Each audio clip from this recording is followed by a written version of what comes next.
The whole of Cora Aldous's fortune, the morning she bought back a piece of her father, came to $11 and some change, folded into a square of brown paper and carried in the bottom of her left boot.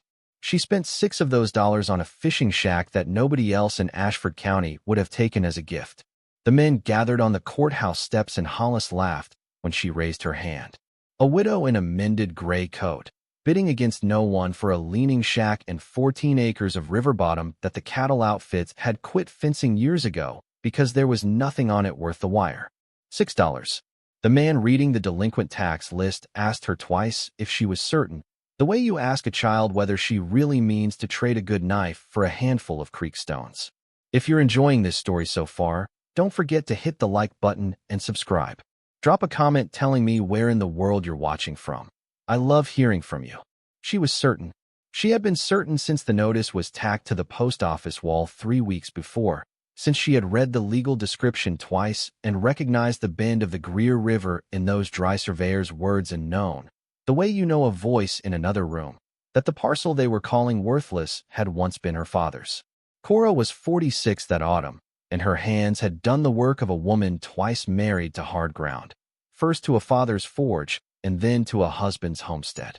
She had come back to Greer Valley in the spring, after Tom Aldous died of a fever that took him in 9 days. After the homestead they had broken together on the dry plains east of the territory line went back to the bank and the grasshoppers in the same season.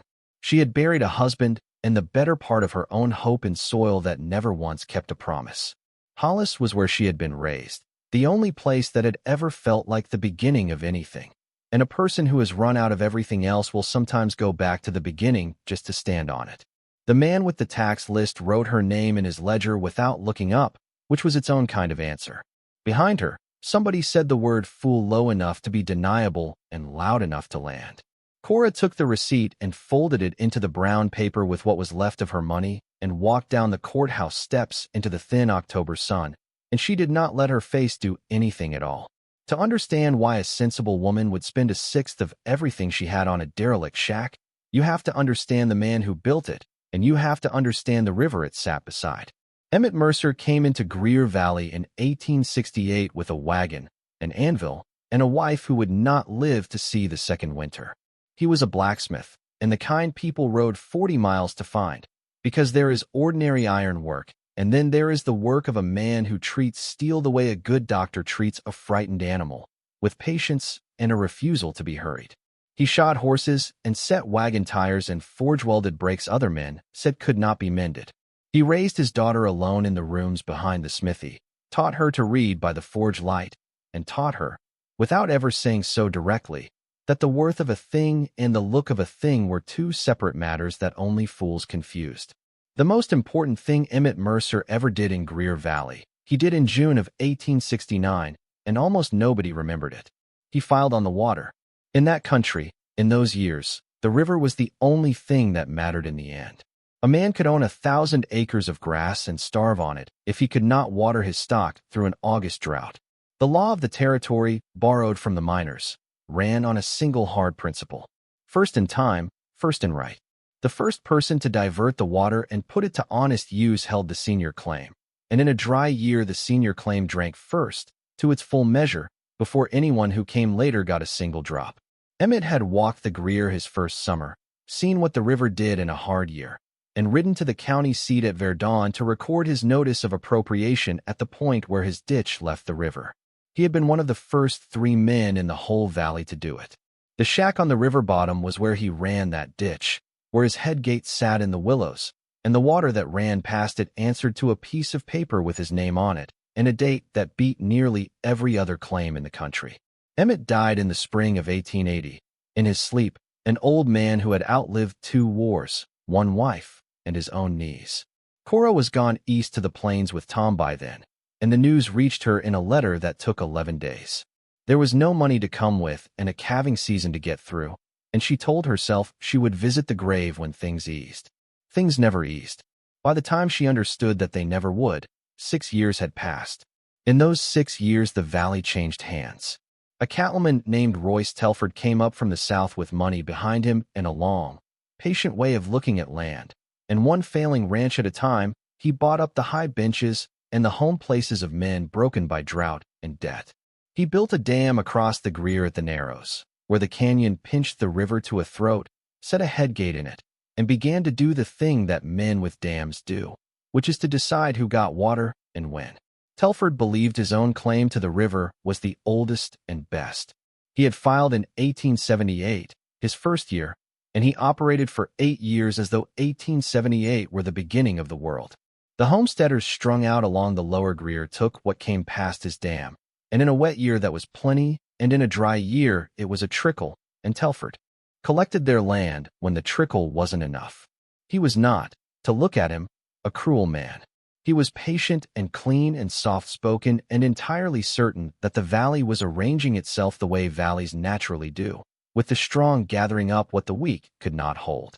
Certainty like that does more damage than cruelty ever managed, because it sleeps well. When Emmett died, his property had been settled the way the property of a man with no one near him gets settled. The smithy and the home lot in Hollis, the part with obvious value, were sold to pay the small debts and the burial, and a neighbor named Harlan Voss bought them cheap and prospered. The river parcel, the 14 acres of bottom with the leaning shack and the old headgate, was overlooked. There was no stock on it, no house worth the name, nothing a buyer wanted. The taxes went unpaid because there was nobody to pay them, and year by year the small bill compounded until the county put the parcel up for whatever a soul would give. $6. From a widow in a mended coat, with the men laughing on the steps. What Cora did not know yet, what nobody living knew, was that her father had foreseen a morning very much like this one, and that he had spent the last good summer of his hands preparing for it. She walked the 4 miles out the Greer Valley Road that same afternoon, because she had no horse and no reason to wait. The shack stood where she remembered it, lower and grayer and more bent than memory had allowed. One corner settled into the ground, the willows crowding the river's side, a stovepipe leaning off the roof like a drunk against a fence. The door was gone. Pack rats had been in it for years. Inside, the floor was a wreck of leaves and droppings and one collapsed rope bunk, and the whole of it smelled of mouse and damp wood and the cold mineral breath of a river close by. Against the far wall, squat and black and furred with rust, stood the stove. It was an old box stove, sheet iron over a cast frame, and it had been her father's own work in part, because the door of it carried a small forged latch shaped like a leaf, and Emmett Mercer had put leaf-shaped latches on half the gates in the valley. Cora stood in the wreck of the shack and looked at the leaf latch and felt the first thing she had let herself feel all day, which was not grief exactly, but something standing next to it, the recognition of a hand she had loved in the shape of a piece of iron. She had nowhere else to go. That was the plain fact under the sentiment.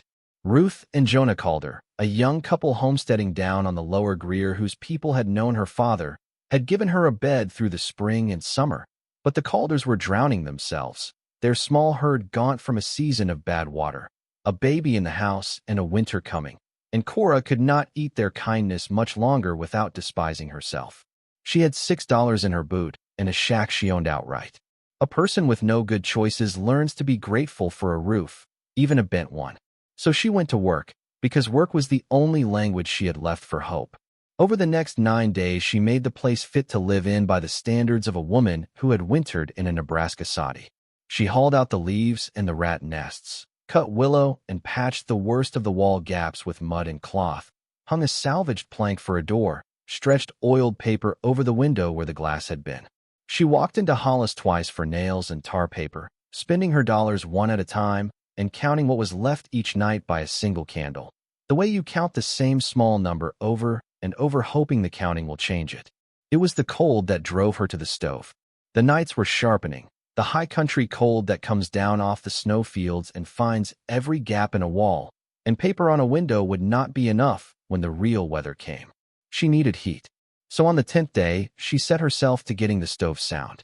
The firebox was choked with old ash and a generation of rat leavings, and she scraped it clean with a stick and her bare hands.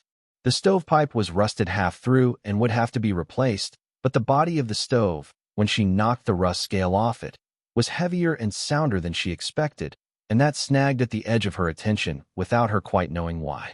It was a heavy stove, heavier than it had any business being for its size. She got a small fire going that night, the first fire in that shack in 6 years, and sat in front of it with her knees drawn up and let herself believe. The way you let yourself believe a thing at night that you will doubt again by morning, that she might get through. But the stove did not draw right. It smoked. The heat banked oddly, hot on the left flank where the metal nearly glowed, cool on the right, and the firebox seemed somehow shallower on one side than the iron of the outer wall said it should be. Cora had grown up in a forge. She knew stoves the way some women know bread. She knew when a thing was simply old and when a thing was wrong. And after 3 nights of fighting the draw, she crouched down with her candle and ran her fingers along the seam on the left side, the side that ran too hot. The seam was wrong, not a factory seam, which was rolled and crimped and even. This one, low where the firebox wall met the outer iron, was thicker, raised, a little ragged, the unmistakable ripple of metal that had been heated white and hammered together by a hand. Forge-welded. She knew the look of her father's welds the way she knew his handwriting. Somebody had cut into the flank of this stove, built something into it, and closed the iron back over the top, and the somebody had been a master, because the patch was nearly invisible until you knew, and once you knew you could not stop seeing it. She sat back on her heels in the firelight with her heart going hard and did not, for a long moment, allow herself to think the thought that was forming, because she had learned in 6 bad years what it cost to hope and be wrong. She let the fire die. She could not cut into a stove she needed for heat, not in the cold, not alone, not with a chisel she did not have. And there was something else holding her hand, something she was almost ashamed of. She was afraid, not of the work. She was afraid she would cut the iron open and find an empty pocket, a smith's old repair, the disappointment that would tell her she was exactly the fool the men on the steps had named her. As long as she did not open it, the thing inside could still be everything. The next afternoon, the matter was taken partly out of her hands, because Royce Telford sent a man to buy her out. His name was Marcus Dorn, a land agent, and he came out the Greer Valley Road in a buggy with a folded paper in his coat, and the ease of a man who has been told the errand is simple. He found Cora splitting the last of a deadfall cottonwood by the shack, and he climbed down and priced the place with his eyes and found it wanting, and he was friendly in the way that costs nothing. "Mrs. Aldous, I'm here on behalf of Mr. Royce Telford. You may know the name. He runs the better part of the upper valley." "I know the name," Cora said. She set down the axe but kept it near. "Mr. Telford likes to keep his holdings tidy. Whole stretches of the river. Makes management simpler, you understand, when one hand holds the country. He understands you've come into this little parcel, and he'd like to take it off you. Save you the worry. A place like this is a hard winter for a woman alone, and no profit in it. He let that sit, kindly. He's prepared to be generous. $40. Cash, today. That's near 7 times what you gave for it, and a fair sight more than the land would fetch from anyone else. There's nothing out here. $40. 3 weeks before, $40 would have been a wall against the winter. It was nearly a year of a schoolteacher's pay, and Cora felt the want of it move through her like cold water. The simple animal want of a person who has been hungry for security so long that security itself has started to feel like a kind of food. She thought about the seam in the stove. "I'll keep it," she said. Dorn's friendliness did not flicker, but something behind it adjusted. "Mrs. Aldous, forgive me, I don't think you understand the offer. There's nothing here. A shack the wind'll take, a river you can't do anything with. Mr. Telford's doing you a kindness, and kindnesses like that don't usually come around twice." "I understand the offer," Cora said. "I'm not selling my father's place for $40 to a man who didn't think it was worth the taxes a month ago. That landed somewhere." She watched it land. Dorn climbed back into his buggy and took up the reins, and before he turned the horse he said, almost as a courtesy, "He'll come up some, if you're set on being difficult. But you'd be wise to take the easy money, ma'am. The hard money in this valley generally belongs to Mr. Telford by the time the dust settles." Then he drove off, and the dust of him hung gold in the low sun for a while, and then was gone. A man does not offer 7 times the price for nothing. Telford had no use for 14 acres of bottomland, not as grass, not as anything she could see. But he had built a dam, and he held the river, and here was a parcel he suddenly wanted in his own hand, wanted enough to send an agent and to come up some if she balked. She did not yet have the shape of the whole thing, but she had the edge of it now, and the edge was enough to burn off the fear. She walked the 4 miles into Hollis the next morning before the frost was off the grass, and she went to the small forge on the east end of town, the one with the new shingle over the door, because she had remembered, the way you remember a thing you didn't know you'd kept, that there had been a boy. His name was Wade Coyle, and he was the smith now, and he had been 8 years old when Emmett Mercer took him on to pump the bellows for pennies, the boy's father dead in a logging accident up the canyon, the mother with 4 mouths and no man.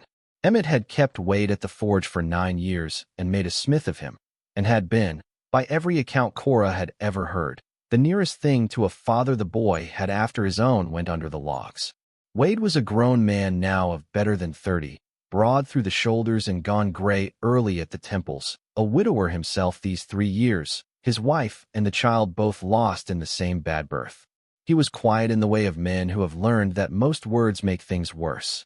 When Cora walked into the heat and the iron smell of his shop, he looked up from the wagon spring he was drawing out and went still, and she watched him work out who she was from the shape of her face. "You'd be Cora," he said.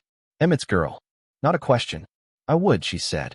Wade set down his hammer and wiped his hands on his apron, and what was in his face was not pity, which she had grown to hate, but something older and steadier. "He talked about you. All the years I was at his fire. Kept your letters in a tin on the mantel and read them till they wore soft." He paused. "I was sorry to hear about your husband, and I'm sorry I wasn't more use when your father passed. I was young and grieving my own people, and I let the town settle his affairs, and that wasn't right by him, and it wasn't right by you. I've thought about it since." It was the first apology anyone in the valley had offered her for anything, and it undid. Something she had been holding clenched, and she had to look at the forge fire a moment before she could speak. "I need your help with a thing, and I need you to keep it close." She told him about the stove, the heavy iron, the hot left flank, and the cold right. The seam that was no factory seam. She watched his face change as she described the forge-weld, saw a smith recognize the work of the man who had taught him. "He built something into that stove," Wade said slowly, "and welded it shut." He was quiet. There's not 3 men in the territory could weld a patch into a stove flank, so a body wouldn't see it. Your father was one. He untied his apron. "I'll bring a cold chisel and a hacksaw. We'll do it right. We won't crack the box if we can help it." They drove out to the shack in his cart that afternoon, and the autumn light came low and gold through the willows, and the river ran past the old headgate with a sound like a long-held breath. Inside the bent gray shack, Wade Coyle knelt in front of Emmett Mercer's stove the way a man kneels in a church, and ran his thumb along the seam his teacher had hammered closed, and said, very low, "Well, old man, what did you put in here?" It took the better part of 2 hours. Wade would not be hurried, and Cora would not have let him hurry if he'd tried. He scribed the patch carefully, found its true edges where the forge weld ran, and worked the cold chisel along the line a tap at a time, peeling the welded steel back the way you peel a wax seal off a letter you are afraid to read. The light failed and Cora held the lantern. The river breathed in the willows. Out in the dark a coyote opened up and another answered it, and Wade's chisel went tap, tap, tap against the iron, and the patch came loose along 3 sides and bent back on the 4th like a stiff page. And there, set into the double wall of the stove in a pocket her father had cut and lined and built around with his own hands, was a box.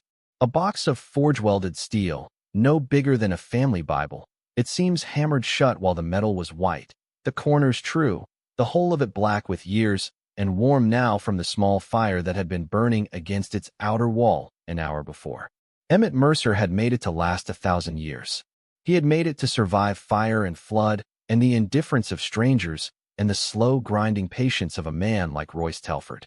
He had made it the way he made everything, as though the work itself were a promise he intended to keep. Wade lifted it free of the pocket and set it on the cleared floor between them, and they both looked at it, and neither of them moved to open it for a moment, because some things you do not rush even when you have waited 6 years and the better part of your hope. If you're hooked on this story, make sure to subscribe and turn on notifications so you never miss an upload. Your support means everything and helps me bring you more emotional stories like this one. It was not locked. Her father had not trusted a lock, which any man with a file can beat. He had trusted the iron and the fire and the secret. The lid was a hammered steel plate, and it came up on a stiff hinge with a sound like a sigh. Inside, on top, Wrapped in oilcloth gone stiff and dark, was a flat packet tied with butcher's twine. And lying across the oilcloth, fitted to the box as though it had been made for that exact place, which it had, was a second thin plate of steel. Cora lifted it into the lantern light. Her father had taken a steel plate the size of a slate and stamped words into it one letter at a time, with the punches a smith uses to mark his work, the same punches he had used all his life to put his maker's mark on hinges and plows. She could see where the punch had bitten deep and where it had skidded, where an old man's hand had wavered and steadied and gone on. It must have taken him days, each letter a separate blow of the hammer. He had not written her a letter on paper, the way another man might. He had written to her in the only hand he fully trusted, the one that does not fade, the one fire could not take, and the labor of it, letter by hammered letter, said more than any page of ink could have managed. The words ran down the plate, uneven and deep and absolutely clear. For Cora, if you are reading this, you came home, and I knew you would. The water is ours. 1869. First in time. The papers under this are the proof, and there is no other, so guard them. Do not sign anything a man slides across a table. Do not sell it cheap to anyone, and they will all tell you it is worth nothing. They are wrong. The river is the only wealth in this valley, and it answers to this paper and to no one else. I could not leave you the smithy. They will have sold that. But I left you the water, daughter, because it is the one thing in the world I own that the strong cannot simply take. The river remembers its own. So do I. Your father, Emmett Mercer. Cora Aldous sat on the floor of a $6 shack in the lantern light and held a steel plate her father had spent his dying summer stamping for her, and she wept. Finally, the way she had not wept at a graveside she'd never reached, the way she had not wept when Tom went, the way she had not let herself weep on the courthouse steps with the men laughing. Wade Coyle did not touch her and did not speak. He let her have it. He understood about the things you cannot pay back and can only honor, and he understood that what she was holding was Emmett Mercer reaching 6 years across his own death to put a wall between his only child and the cold. When she could, she cut the twine on the oilcloth and unwrapped it on the cleared floor, careful as a surgeon. 3 documents inside, kept flat and dry through fireproof steel and 6 hard winters, as crisp as the day he sealed them. The first was the deed to the parcel. The southeast portion of Section 19, Township 21 North, Range 84 West, 14 and a fraction acres of Greer River bottom. The meets and bounds running down to the river's edge and along it to include the point of diversion and the ground the headgate stood on, conveyed to Emmett Mercer in fee simple and recorded with the clerk of Ashford County. To have and to hold. The plain old language of belonging. The second was the original notice of appropriation, posted at the headgate and recorded at Verdun. The right to divert and use the waters of the Greer for irrigation and stock, with the priority date written out in a clerk's careful hand and stamped with the county seal. June the 4th, 1869. The third was a single sheet in her father's own hand, a list, dated the last summer of his life, of every other water claim on the Greer he had been able to find recorded, with their dates beside them. He had ridden to Verdun and copied them out, an old man going through the county books one finger at a time. 11 claims. Telford's, dated 1878, sat 9th. Above it, senior to it by 9 years, sat Emmett Mercer's, June of 1869. Third oldest in the whole valley, and the only one of the 3 oldest that still belonged, whole and clean and recorded, to a living soul who knew what it was. At the bottom, in the same hand, one more line. Telford built his dam in 78 like the river started the year he came. It didn't. Let them keep believing it. Belief is cheap. Paper is what holds. Wade read the documents over her shoulder, slowly, his lips moving the way they had when Emmett first taught him his letters, and when he understood the whole of it he sat back and let out a long breath. Lord, Cora, do you know what you've got? I'm starting to, she said. It was the same thing she had been telling everyone all autumn, and for the first time it was entirely true. She did not move fast, even then. She had learned slowness from her father without knowing she was learning it, and she set herself to do this the way he would have, one sound step at a time, leaving no opening. The very next morning she took the documents to Verdun. 2 days by the freight wagon, she paid $1 to ride, and she would not let those papers out of her own hands for an hour, because her father's note had told her there was no other copy. and she had begun to understand why. The Ashford County Recorder's office in Verdun was new, raw lumber and the smell of fresh paint, and the careful young clerk who received her, a man named Pratt, frowned at the documents she laid before him and then went very still. "These are originals," he said. "They are. Mrs. Aldous, you may not be aware. The old courthouse burned in the spring of '83.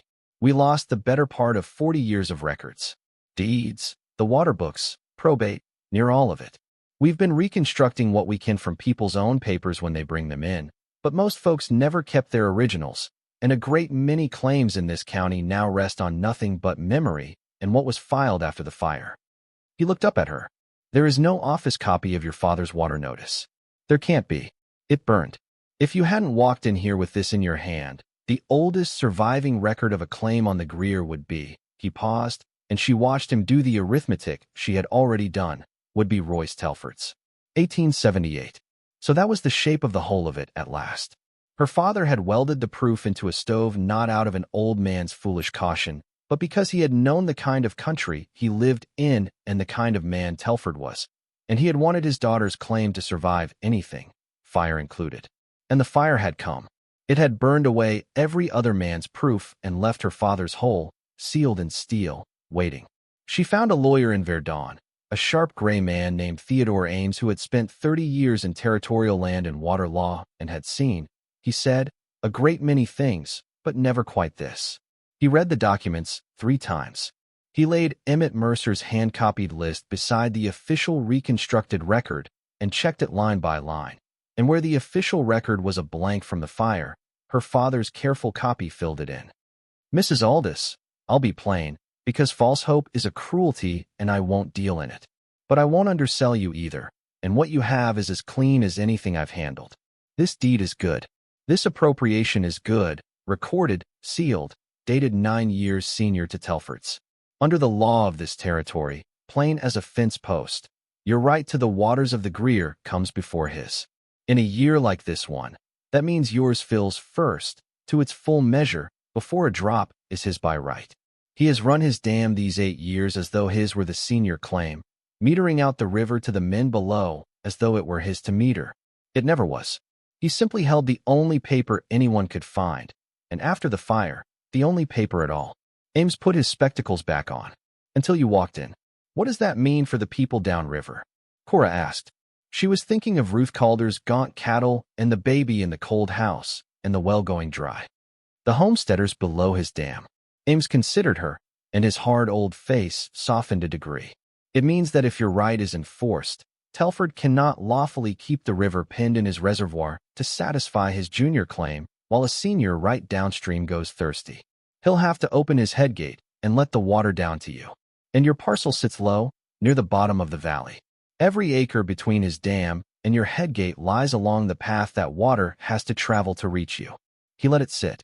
When the river runs down to fill your claim, it runs past all of them. You can't help but save them. Your father, I'd guess, knew exactly where he'd dug that ditch." Cora thought of the line on the steel plate. "The river remembers its own." She thought of an old man choosing, of all the bottomland in the valley, the lowest and most worthless looking, and filing his water there, where in a hard year the whole river would have to come down to answer him, watering every desperate small place on its way. "He knew," she said. "There was real money in this," Ames told her then, more than she likely understood. The senior water right on the Greer was, in cold fact, the most valuable single thing in Ashford County. A man like Telford, whose whole operation rested on controlling that water, would pay a great deal to own the right outright and end the threat forever. Once he understood what she held, Ames would not be surprised to see an offer in the thousands. $5,000, perhaps more. Set against the 6 she had paid, it was the kind of number that rearranges a life. She sat with that. $5,000. A house in town, real glass in the windows, an end to counting the same small change by candlelight, security at last. The food she had been starving for that was not food. She could take it and never want again. And the moment Telford owned the right, he would shut the dam in the next dry year and go back to collecting the valley one ruined family at a time, and the Calders and the rest would be no better than before, only she would be far away and comfortable and not have to watch. "No," she said. "I'm not selling him the water. She looked at the old lawyer. Tell me how to hold it instead. How to make him open that dam and keep it open. And how to keep this right in my hand and the river running down to the people who need it. That's the part one want. The money he'd pay me to make all this go away is the one price I won't take. Theodore Ames looked at her a long moment, and then he did something she hadn't expected, which was to smile, brief and real and surprised, and he said, "Your father raised you, didn't he?" "He did. It shows." He reached for a clean sheet of paper. "Let's begin." What happened over the following weeks did not happen the way it happens in the stories men tell over whiskey, with a confrontation and a shouted threat and a hand near a gun. It happened in paper and process and the slow, irresistible weight of a thing that is simply, demonstrably true. Ames recorded certified copies of Cora's deed and her father's water notice with the rebuilt county office, so the proof now lived in two places and the fire's work was undone. He filed a formal demand that the senior appropriator's right to the waters of the Greer be honored, and served it, properly and unanswerably, on Royce Telford and the territorial authorities who oversaw such things. Then he waited, because he did not have to do anything else. The law pointed one way. Telford fought it, at first, the way a man fights a fact he doesn't like, by refusing to believe it. He sent Dorn back, and this time the offer was not $40 but $2,000, and Cora said no through her lawyer and did not even feel the want of it as sharply as she'd feared. Then it was $4,000, and then $5,000, Dorn arriving each time a little less easy, the errand growing each time a little less simple, and each time the answer came back through Theodore Ames, clean and short. The right is not for sale, and the river will run to its senior claim as the law requires. Telford hired his own lawyer, a city man, who read Emmett Mercer's documents and the territorial water law and went back to his client with the one thing a man like Telford had never in 8 years expected to hear. He was going to lose. He came to see her himself, in the end. On a cold, bright morning in November, a single rider came out the Greer Valley Road, and it was Royce Telford, alone, an older man than she'd imagined, gray and upright in a good coat. He climbed down stiffly by the willows and took off his hat, which she had not expected. "Mrs. Aldous, I'm told you're Emmett Mercer's daughter." "I am." He looked at the shack and the river and the old headgate in the willows, and something moved across his face that might have been the beginning of understanding what he had missed all these years, parked right there in plain sight. The senior claim on his whole empire sitting in a fishing shack he had not thought worth the taxes. "I knew your father a little. Bought a hinge off him once, before I had the spread. Good work. I didn't know he'd filed so early on the river. None of us did. After the fire, there wasn't a paper in the county older than mine, and a man comes to believe what the record tells him." He turned the hat in his hands. "I'm not going to insult you by pretending I came to be neighborly. I came because my lawyer tells me your claim is good and mine sits under it. And I've spent the morning being told by a man I pay handsomely that I cannot win. I don't hear that often." A pause. "I'll go to 7,000. That's the last figure, and it's more than the right is worth to anyone but me, and we both know it." $7,000. Cora let it stand in the cold air between them, and she discovered that she felt almost nothing, that the one had finally gone quiet, because somewhere in the last weeks the thing she had actually been hungry for had turned out not to be money at all. "Mr. Telford, I'm not going to sell you the water at 7,000 or 70. My father didn't weld this proof into a stove and stamp me a letter in steel so I could hand you the river and move to town. He filed his water on the lowest ground in the valley on purpose, so that when it ran down to him in a dry year, it'd have to run past every soul below your dam first. I think he knew, even back then, what a dam at the Narrows would someday do to the people downstream. He left me the senior right so I could make sure that water keeps coming down the valley to the folks who need it. That was never for sale. That was the whole point of it." Telford looked at her a long while. "You could be rich," he said, not as an argument, almost as a question, the genuine bafflement of a man for whom that sentence had always settled every matter. "I could," Cora agreed. "I'd rather watch the Calder baby grow up than be rich. My father would have said the same, and he'd have said it shorter." Royce Telford put his hat back on. He did not argue further.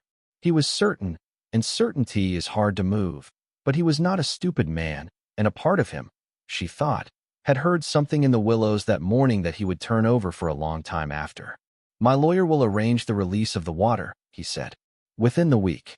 I'd as soon do it without a court ordering me, if it's coming either way. He climbed back up onto his horse, and from the saddle he looked down at her, and at the shack, and at the old headgate. He outthought all of us. Mercer, 20 years dead, and he outthought the whole valley from a fishing shack. It was not quite respect, and not quite anger.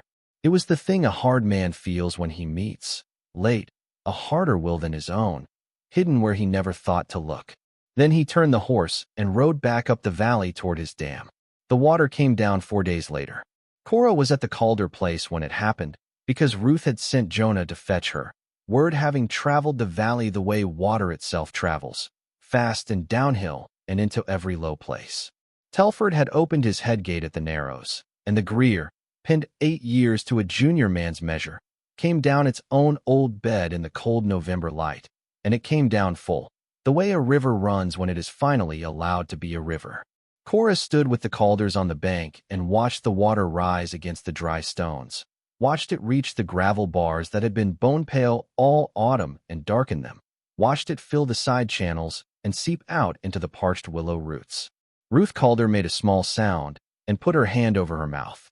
Jonah Calder, who was 26 and had been about to lose everything, stood very still and did not trust himself to speak. Down at the water's edge the gaunt cattle came hesitantly to drink from a river that had not been theirs to drink for half a year. The valley knew within a week. It traveled the feed store and the church steps and the counter of the general store in Hollis, the whole improbable account of it. The widow Aldous and her $6 shack, and the senior water right her dead father had welded into a stove, the right that beat Royce Telford's by 9 years and brought the river back down the valley. The men who had laughed on the courthouse steps in October found that they had nothing to say. The mockers had to face her, as they always do in the end. Harlan Voss, who had bought her father's smithy cheap and never lifted a hand for Emmett's daughter, came out to the shack one cold afternoon with a sheepish look and a wagon, having heard, he said, that she might be needing lumber and that he had a deal more than he could use. Cora knew exactly what the lumber was, which was an apology a man too proud to apologize had loaded onto a wagon, and she took it, and she did not make him say the words, because grace is not the same as forgetting, and she had no appetite for watching him squirm. Mrs. Vesta Harmon, the storekeeper's wife who had told the whole valley that the widow Aldous had lost her senses, now greeted Cora in the street with a bright, determined warmth, and once, unable to help herself, asked how she had ever known to look in the stove. Cora said only that her father had taught her that the worth of a thing and the look of a thing were two different matters, and let her make of that what she would. And the man who had read the delinquent tax list without looking up when she gave her name rose from his chair the next time she had business at the county office, and held the door. She did not gloat. There was nothing in her that wanted to. Her father had not stamped go and humiliate them into the steel. He had stamped the water as ours, and guard it, and the river remembers its own, and those were instructions about holding fast, not about winning small points off small people. The vindication, when it came, was not loud. It was the sound of a full river in a dry valley, and the look on a young mother's face, and a winter the Calders survived who would not have survived it otherwise. By spring the changes were as plain and solid as the new river running.